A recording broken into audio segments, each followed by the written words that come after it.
चला नवीन वर्ष सुरुवात झाली आणि आपले संकल्प चालू होतात. मी या नवीन वर्षामध्ये हे करणार ते करणार आणि सगळ्यांच्या ओठावरती जी गोष्ट असते ती मी व्यायामाला सुरुवात करणार. मी आता निरोगी राहणार. हा संकल्प सगळ्यांचाच असतो. बरेच जण करतात, काही जण मध्येच अडकतात. पण मला हे विचारायचं होतं की निरोगी राहणं म्हणजे फक्त व्यायामच असतं का हो? नाही ना. निरोगी राहण्याचं अजून थोडे काही वेगळे जे आहेत, मी तुम्हाला टिप्स थोडेसे सांगणार आहे. तर आपण आजच्या व्हिडिओमध्ये निरोगी राहण्यासाठी शारीरिक व्यायामासोबतच मानसिकता ही सुद्धा खूप गरजेची असते. ज्यावेळेस आपण मानसिक समाधानी असतो, शांतता आपल्यासोबत असते, त्यावेळेस आपण खरे निरोगी राहतो. तर त्यासाठी आपण आज पाहूया की आपण काय काय करू शकतो. तुमच्यातलीच तुमच्यासारखी तुमची मैत्रीण मी रंजना या माझ्या चॅनलमध्ये तुम्हा सर्वांचं मनापासून खूप खूप स्वागत करते. कशा आहात मैत्रिणींनो? मस्त ना? हो, आपल्याला मस्त राहायचं. कारण ज्यावेळेस आपण मस्त राहू ना, त्यावेळेस आपण आपल्या कुटुंबाची काळजी घेऊ शकतो, त्यांना आनंदात ठेवू शकतो. म्हणून स्वतःची काळजी घ्या आणि आपल्या कुटुंबाला आनंदी ठेवूया.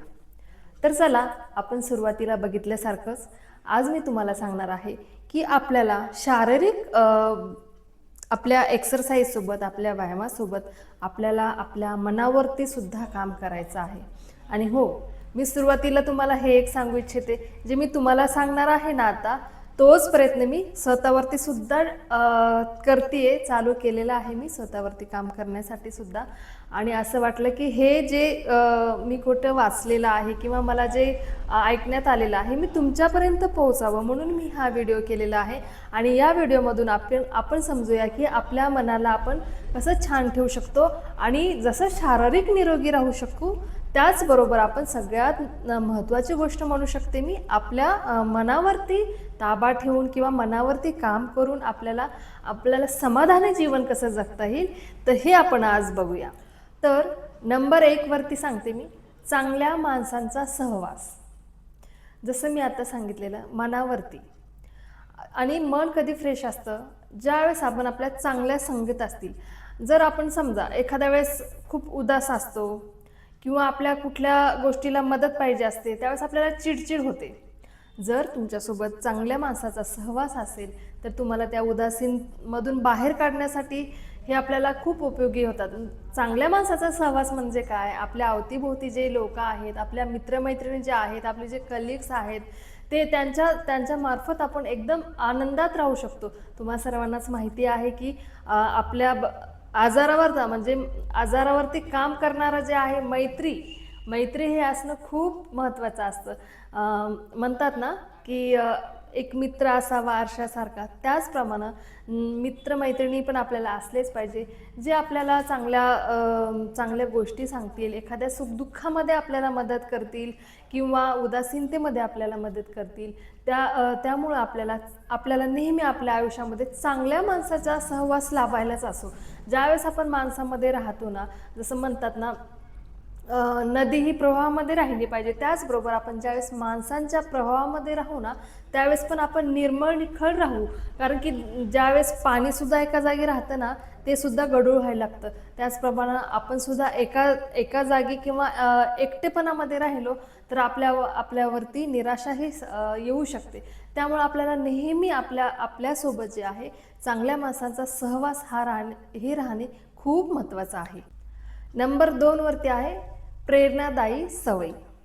जसं म्हणतो आपण की ही माझी प्रेरणा आहे किंवा आमका माझं प्रेरणा आहे, की त्यांचे व्हिडिओ म्हणजे बरेचसे आता आपण जे व्हिडिओ वगैरे बघतो त्यांच्याकडनं आपण प्रेरणा घेतोच.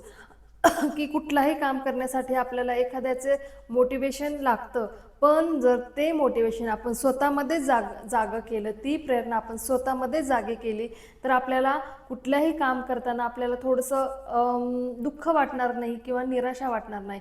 प्रेरणादायी सवयी म्हणजे जसं मी आत्ता सांगितलेलं आहे तुम्हाला, व्यायाम करणे किंवा चांगल्या माणसाचा सहवास, हे आपल्याला प्रेरणादायी काम करतं. त्याचबरोबर आपण जर पुस्तकं वाचणे, नवनवीन कला शिकणे, त्याच्यामधून आपल्याला एक प्रेरणा भेटत असते. नवीन नवीन करतो त्यामुळेच आपल्याला कसं वाटतं की आपण काहीतरी नवीन करतोय, त्याच्यामधनं आपल्याला प्रेरणा मिळते आणि आपण अजून थोडंसं काहीतरी नवीन करण्यासाठी आपण उत्साहामध्ये काम करतो. तर त्यामुळं आपल्याला कुठल्याही जर आपल्याला काम करायचं असेल ना, तर आपल्याला प्रेरणादायी ह्या सवयी आपल्याला केल्याच पाहिजे. ज्या स्वतःमध्ये तुम्ही कधी निराश होत असाल तर त्या सवयीमार्फत तुम्ही एकदम आनंदामध्ये राहू शकता. जर तुमचे छंद वगैरे जोपासत असेल त्याच्यामधून सुद्धा प्रेरणा मिळू शकते. त्याचबरोबर कुठली कला वगैरे शिकत असेल त्यामधूनही तुम्हाला प्रेरणा मिळू शकते. त्यामुळं प्रेरणादायी सवयी आपल्याला लावून घ्यायच्या आहेत आणि आपण स्वतः मोटिवेशन होण्यासाठी हे आपल्याला खूप उपयोगी पडणार आहे. नंबर 3 वरती आहे अनावश्यक गोष्टीचा त्याग करणे. म्हणजे गरज नसलेल्या सवयी आपल्याला सोडायच्या आहेत. जसं कुठली पण वस्तू असू दे, म्हणजे आता उदाहरण द्यायचंच असेल तर आपल्याला जर समजा आपल्या मोबाईलमध्ये डाटा म्हणजे डाटा जास्त झालेला आहे तर आपल्याला ते फोटोज वगैरे डिलीट करावेच लागतात. जसं आपल्या घरामध्ये अडगळीचं सामान जास्त पडलेलं असेल तर आपल्याला ते बाहेर काढल्यानंतरच आपण नवीन वस्तू वगैरे आणू शकतो. त्याचबरोबर आपल्यामध्ये जे वाईट सवयी आहेत आणि त्यासाठी मात्र आपल्यामध्ये काय वाईट आहे हे आपल्याला मान्य करावं लागणार आहे. त्यामुळं आपल्या चुकी मान्य करण्यासाठी आपल्याला अगोदर शिकायचं आहे आणि त्यानंतर मी आता जसं सांगितलेलं आहे आपल्यामधल्या ज्या आपल्याला आवडत नाहीत किंवा इतरांना सुद्धा आवडत नाहीत त्या गोष्टीचा आपल्याला त्याग करायचा आहे. उदाहरणामध्ये जलसी असणे किंवा राग किंवा एखाद्या गोष्टीचा पटकन आपल्यावर रिॲक्ट होतो किंवा आपण त्याच्यामध्ये निराश होतो.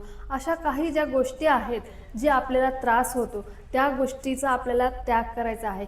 भले ते खाणं पिणं असू देत किंवा आपल्या वागण्यातल्या काही गोष्टी असू द्यात. ही अनावश्यक गोष्टी काढल्यानंतर आपल्याला एक सुख मिळतं किंवा नवीन काहीतरी शिकण्यासाठी जसं आता मी म्हटलं तसं प्रेरणा मिळते. त्यामुळं आपल्याला सर्वात अगोदर काय करावं लागणार आहे, जे आपल्यामध्ये वाईट आहे ना आणि ते आपल्याला काढायचा प्रयत्न करायचा आहे. आणि मी आत्ता सांगितल्याप्रमाणे ज्या गोष्टी सांगते ना खरंच मी सुद्धा या प्रयत्नामध्ये आहे. म्हणजे तुम्हाला तर सांगतेच, पण असं वाटलं की मी करते तर माझ्या मित्रमैत्रिणींना सुद्धा सांगावं की या गोष्टी करण्याचा आपल्याला प्रयत्न करायचा आहे. तर नंबर 3 वरती होता आपल्या अनावश्यक गोष्टीचा आपल्याला त्याग करायचा आहे.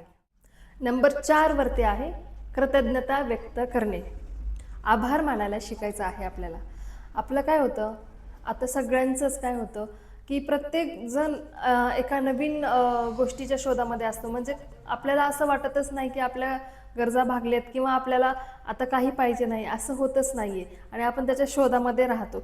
पण जे आपल्याला काही गोष्टी मिळालेल्या असतात त्याचा आपण कधी कृतज्ञता मानतो का? कधी आपण त्याचा आभार मानतो का? नाही ना. तर आपल्याला आपल्यामध्ये एक सवय लावून घ्यायची, कुठल्याही गोष्टीची आपल्याला कृतज्ञता व्यक्त करायची आहे.